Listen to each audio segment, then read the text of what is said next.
listening to Best of the Best with Steve and Jeff. Best of the Best with Steve and Jeff. We're back. It's been a while, but we're back. It is another great feature from us, and I'm joined once again by my partner in crime here. Steve is on the show. Steve, how's it going? Pretty good, Jeff. You? I'm doing pretty good. Now, Steve, we've teased this in our last Best of the Best, but I'm going to leave the honors to you. What are we talking about today? Well, today, for those of you that listened to the last time, then you know what's coming. Those of you who don't, get ready to have your socks blown off.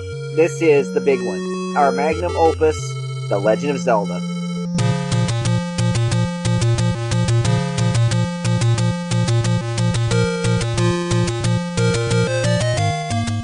So yes, there's plenty of ground for us to cover on the Legend of Zelda series, and this deserves a feature in and of itself. We're going to be here for a while, so bear with us. We've got a lot to talk about. So what do you think, Steve? I think we should start things off by looking at the series proper.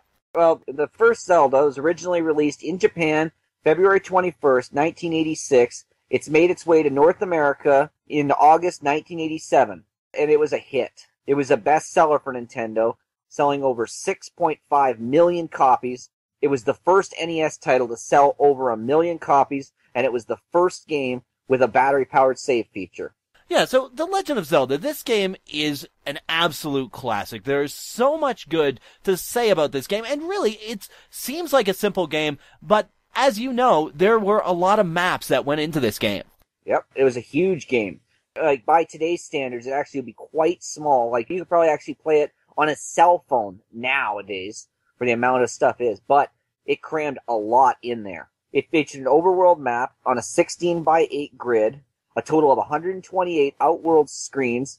The dungeon areas featured a total of 236 screens in the first quest, and a total of 222 screens in the second quest, for a grand total of 364 screens, or 350 screens, depending on the quest. A lot of enjoyment for such a small amount of programming, but what programming it was. Yeah, I have plenty of good memories with this game, plenty of great moments that I've had playing. I love the fact that there was a second quest, and the first time as a kid discovering something like that, you're just blown away. We're not the only ones who could discover it as kids, too, because it's a game that will keep on coming back. It's been re-released 4 different times for 4 different platforms. For the Game Boy Advance, for the GameCube, for the Wii's Virtual Console, and now for the 3DS's Virtual Console. Yeah, so this game's got a lot of mileage out of it, and not just as a video game. Yep. This game had a lot of stuff related to it just released. It had toys, it had guidebooks, it had watches, it had clothing, it had trash cans, and it had a breakfast cereal even, called Nintendo Cereal System. Trash cans? Apparently. Really? Yep. Shut up and take my money! Okay, I guess that's proof people will buy anything. I suppose. Now, looking at the series, though, there was another one that came out for the Nintendo system, and honestly, if you were to look at it now, it would come across as revolutionary for its time, but back then, I think it got a lot of mixed reviews. It got a lot of mixed reviews in the Zelda community, too. It was very different. We're talking, of course, Zelda 2, The Adventure of Link.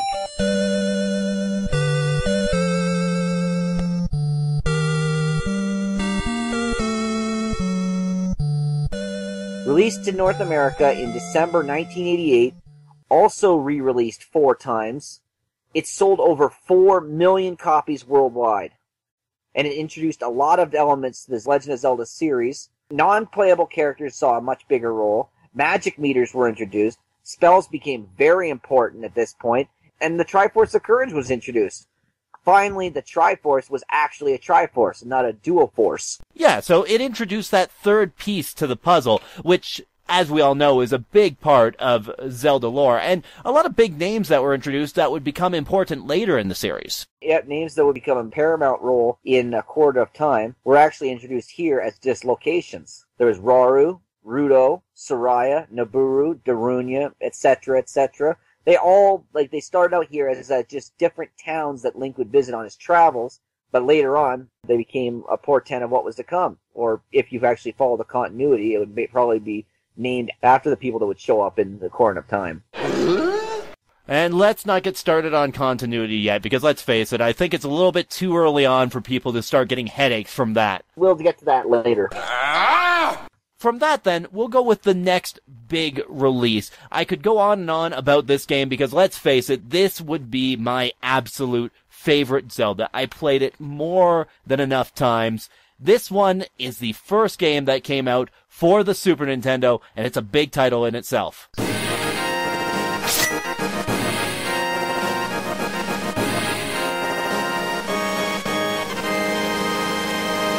Link to the Past was released in North America in April '92. It sold over 4 million copies. It scored at least 90% across the board.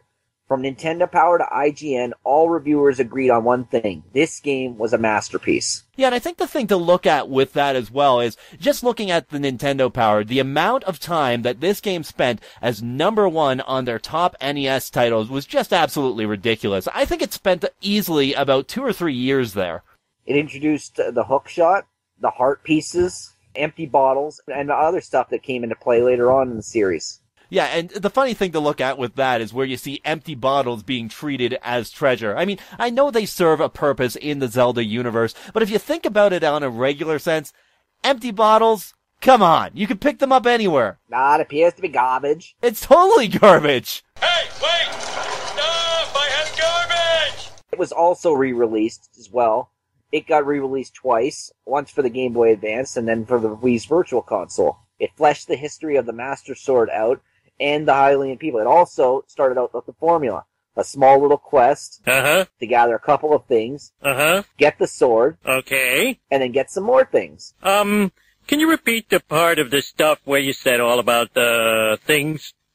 The things? It sounds silly and it sounds simple, but really it did. It was the one that started it all in that regard. Well, it's true. I mean, if you look at how the series works, it's all about getting those key items that can get you on to the next point. It's almost like you need to get these to get past the next checkpoint. And that's how it's set up. A true sort of action-adventure roleplay. Its greatest influence probably was the introduction of the Dark World, though.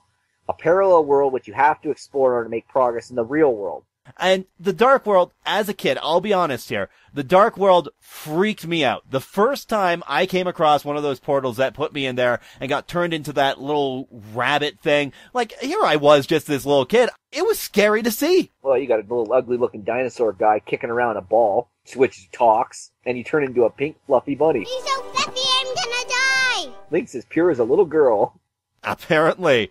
And, you know, this also began another tradition of having the game set in different eras and having different incarnations of Link and Zelda do battle with Ganon and his various henchmen. And really, speaking of henchmen, Steve, I guess, how do you really define a henchman? Sir, are you a henchman? No, I only go as far as lucky. Well, a henchman is usually, picture the bad guys all sitting at a table discussing. One guy is basically sitting down and they're discussing it. So there's a problem with the shipment. This guy's getting into trouble. Gutierrez, do you know what you have to do? Yes, I do, sir. Then do it. The other thing there is you've got, like, the levels would be, like, henchmen, there'd be flunkies, lackeys, I'm trying to think of other names here. Oh yeah, minions and lickspittles. You know who gets the worst shaft of the matter, though? Who would that be? Smithers. Smithers? Smithers. He is a lickspittle who does the duties of a henchman, but he probably still only gets paid the level of a flunky. Hello, Smithers. You're quite good at turning me on. Think about it. Oh, I'll think about it. But another thing to think about here, where does Ocarina fit into all this?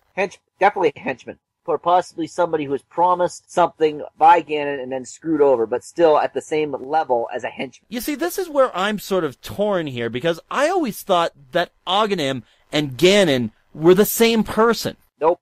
He might have been a thrall, but he's still a henchman. He was not Ganon. Really? They called him an alter ego in game dialogue, yes, which is true, but the way I look at it this way, the manga said that Ocarina was basically a person, whether he was corrupted by Ganon or lied to or tricked. In Inuyasha, Naraku created different incarnations to do his bidding for him. They all shared his scent, and he had a piece of their heart or their soul that he could use to punish them at any time. But they still had free will, and they were still their own person, regardless of whether or not they were following his orders or not. They still had free will, and they worked for him, but he did have part with them. So, like, that's kind of like an alter ego, but not really. So, is Ganon a henchman of Aghanim, or is Aghanim Ganon in disguise? I'll answer that with a big, fat kind of. Kind of. That's very scientific there. In any case, let's move on to another thing that is probably the most flushed out element of the entire Zelda series. We're going to the Big Bang here, Steve. The biggest Zelda of them all. We're going to The Legend of Zelda, Ocarina of Time.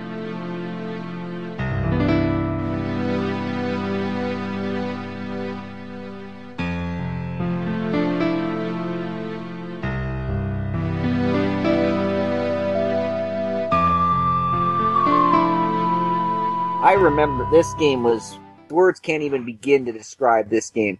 I remember when I was 16, I was in my third year of high school. This game had just come out, and I skipped school the first day, first period, just to go wait in line to get this game, to make sure it was at our house for Christmas. Whether I'm not, my mother gave it to me, or whether she gave it to my brother, or what, it was going to be in our house. That was a definite thing. It was released in North America in November 1998. It's currently the highest-selling Zelda game, having sold 7.6 million copies worldwide. It's been re-released 4 times, twice for the GameCube, once for the Wii's Virtual Console, and most notably as Ocarina of Time 3D for the 3DS, featuring redone graphics, an improved item system, and significantly altered controls and gameplay. So, looking at all of these different times, I mean, Ocarina of Time was one of those games that did for the fantasy games what Lord of the Rings did for the fantasy movies, and this is a pretty big benchmark to set for it. It set the standard for years to come. It was the work of creative geniuses who did a fantastic job taking their franchise to a whole new level of awesomeness, and they both have more trophies than Wayne Gretzky and the Pope combined. Hey, hold on a minute here. I mean, they received a lot of awards, but not as many trophies as you'd think.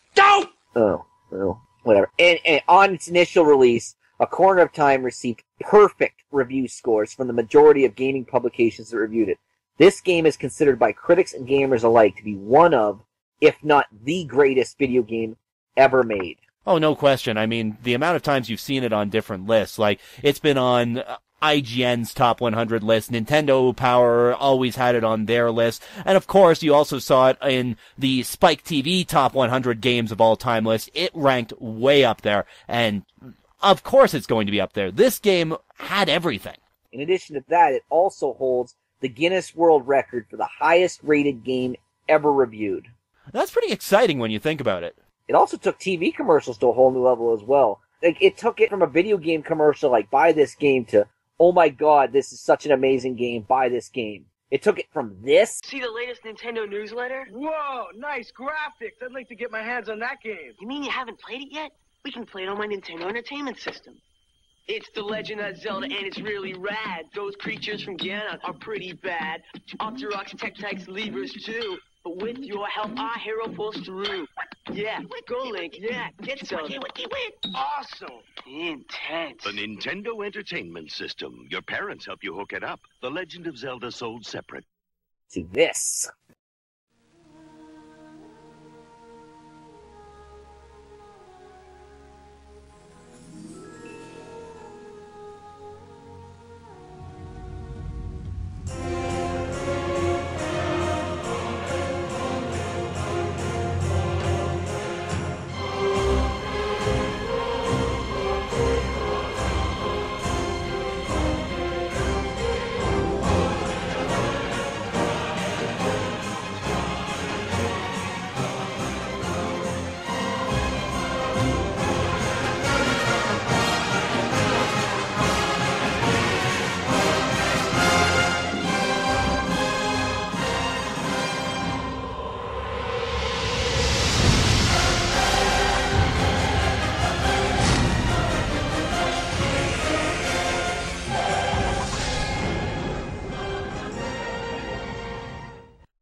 No question. This was one of those awesome moments. I mean, you see that, you see the swelling of the music, and it's just like, I have to go get this game. I have to get this game. It's awesome.